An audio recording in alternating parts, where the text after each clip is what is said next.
देखिए हर खबर यहीं पर, सब्सक्राइब कीजिए TV9 भारतवर्ष।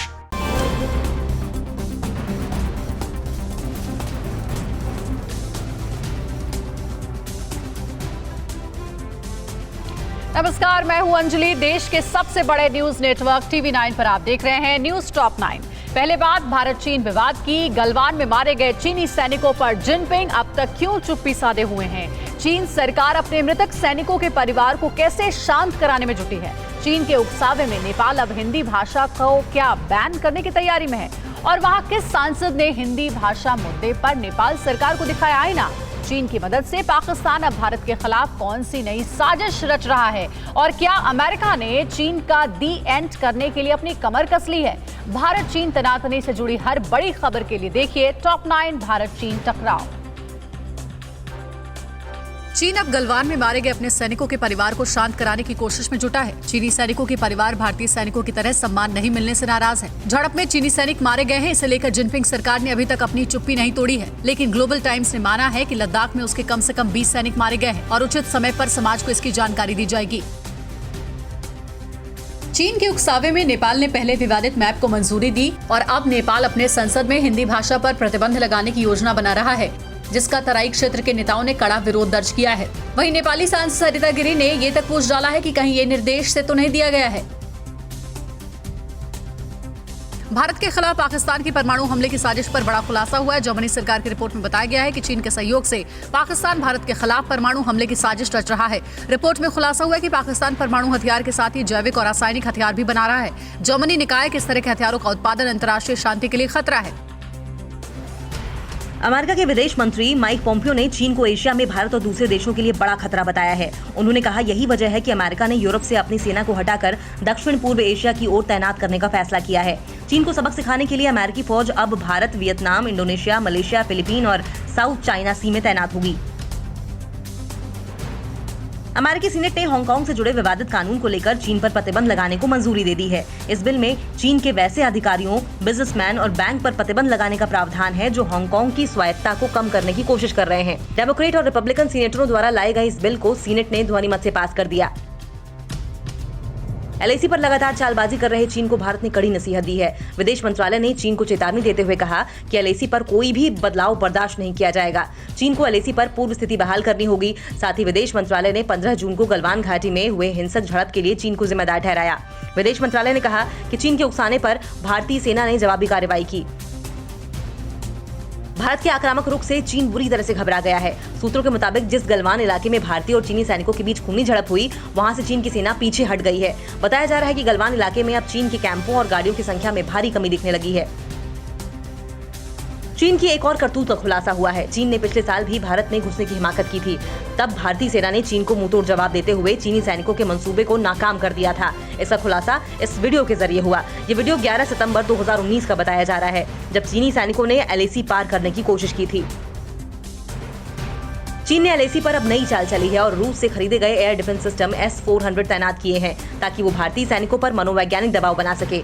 चीन की कायराना हरकत का जवाब देने के लिए भारतीय एयरफोर्स अलर्ट है। LAC पर खतरनाक लड़ाकू हेलीकॉप्टर अपाचे को तैनात किया गया है। साथ ही सुखोई MKI-30 और मिराज 2000 भी तैयार है, जो चीन को मुंहतोड़ जवाब देने में सक्षम है। भारत चीन टकराव की खबरों के बाद रुख करते हैं राष्ट्र की खबरों की तरफ। आज घाटी में कितने आतंकियों को सुरक्षा बलों ने किया ढेर और देश भर में आकाशीय बिजली गिरने से कितने लोगों की गई जान। इसके अलावा आज 20वें दिन पेट्रोल डीजल के दामों में कितना हुआ इजाफा। देश से जुड़ी 9 बड़ी खबरें देखने के लिए देखिए टॉप 9 राष्ट्र। जम्मू कश्मीर के त्राल में सुरक्षा बलों ने मुठभेड़ में 2 आतंकियों को ढेर कर दिया है। सुरक्षा बलों को चेवा उल्लर इलाके में कुछ आतंकियों के छिपे होने की खबर मिली थी, जिसके बाद सर्च ऑपरेशन चलाया गया। इस दौरान आतंकियों ने सुरक्षा बलों पर फायरिंग कर दी, जिसमें सेना और पुलिस के एक जवान घायल हो गए। वहीं सुरक्षा बलों ने भी 2 आतंकियों को ढेर कर दिया है। भारत की ताकत से डरे इमरान खान पाकिस्तानी संसद में बोले, भारत किसी भी वक्त हमला कर सकता है। इतना ही नहीं, पाकिस्तानी संसद में बोलते हुए इमरान खान ने ओसामा बिन लादेन को शहीद बताया। आतंकवाद का रोना रोने वाले पाकिस्तान के प्रधानमंत्री इमरान खान के इस कबूलनामे से उनकी करतूत पूरी दुनिया में उजागर हो गई। सोशल मीडिया पर उन्हें जमकर निशाना बनाया जा रहा है। थोड़ी देर में पीएम मोदी आत्मनिर्भर उत्तर प्रदेश रोजगार अभियान की शुरुआत करेंगे। सीएम योगी की मौजूदगी में वीडियो कॉन्फ्रेंसिंग के जरिए 1 करोड़ से ज्यादा लोगों को रोजगार देने के मिशन का शुभारंभ करेंगे। साथ ही पीएम 6 जिलों के ग्रामीणों से भी संवाद करेंगे।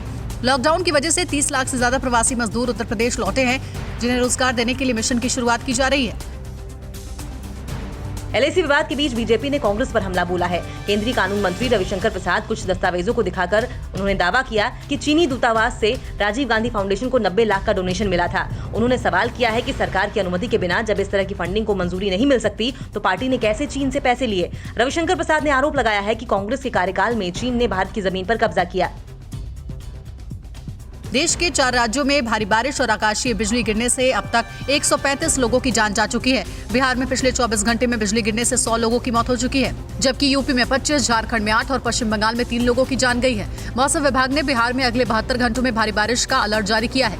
राष्ट्रपति और प्रधानमंत्री ने बिजली गिरने से हुई मौतों पर दुख जताया है। कोरोना महामारी के बीच लगातार 20 दिन से पेट्रोल और डीजल की कीमतें लगातार बढ़ रही हैं। आज पेट्रोल की कीमत में 21 और डीजल के दाम में 17 पैसे प्रति लीटर की बढ़ोतरी हुई। इसके साथ ही दिल्ली में पेट्रोल 80 रुपए 13 पैसे प्रति लीटर और डीजल 80 रुपए 19 पैसे प्रति लीटर बिक रहा है। इस तरह 20 दिन में डीजल करीब 11 रुपए और पेट्रोल 10 रुपए प्रति लीटर महंगा हुआ है। जम्मू कश्मीर से धारा 370 हटने के बाद पहली बार जम्मू कश्मीर से बाहर के किसी व्यक्ति को निवास प्रमाण पत्र जारी किया गया है। जम्मू कश्मीर प्रशासन ने बिहार के रहने वाले आईएएस नवीन चौधरी को ये निवास प्रमाण पत्र जारी किया है। धारा 370 हटने से पहले जम्मू कश्मीर से बाहर के किसी भी व्यक्ति को निवास प्रमाण पत्र जारी करने का प्रावधान नहीं था। रेलवे बोर्ड का बड़ा फैसला, 12 अगस्त तक नियमित रूप से चलने वाली सभी मेल, एक्सप्रेस और लोकल ट्रेन सेवाएं रद्द होंगी। 1 जुलाई से 12 अगस्त के बीच इन यात्रियों में यात्रा के लिए बुक किए गए सभी टिकट भी रद्द होंगे। 12 मई से राजधानी ट्रेनों के मार्गों पर चलने वाली सभी विशेष ट्रेनें और 1 जून से चल रही 100 जोड़ी ट्रेनों का परिचालन जारी रहेगा। पंजाब के अमृतसर के पताहपुर में सरेआम गुंडागर्दी की तस्वीरें सामने आई हैं, जहां कुछ युवकों ने गुरमीत कौर नाम के एक पार्षद के घर पर फायरिंग और पत्थरबाजी की। युवक जब फायरिंग कर रहे थे तभी कुछ लोगों ने इसका वीडियो बनाया। पीड़ित परिवार के मुताबिक इलाके के एक गिन्नी गैंगस्टर ने उनके घर पर फायरिंग और पत्थरबाजी की है। पुलिस अब पूरे मामले की तफ्तीश कर रही है।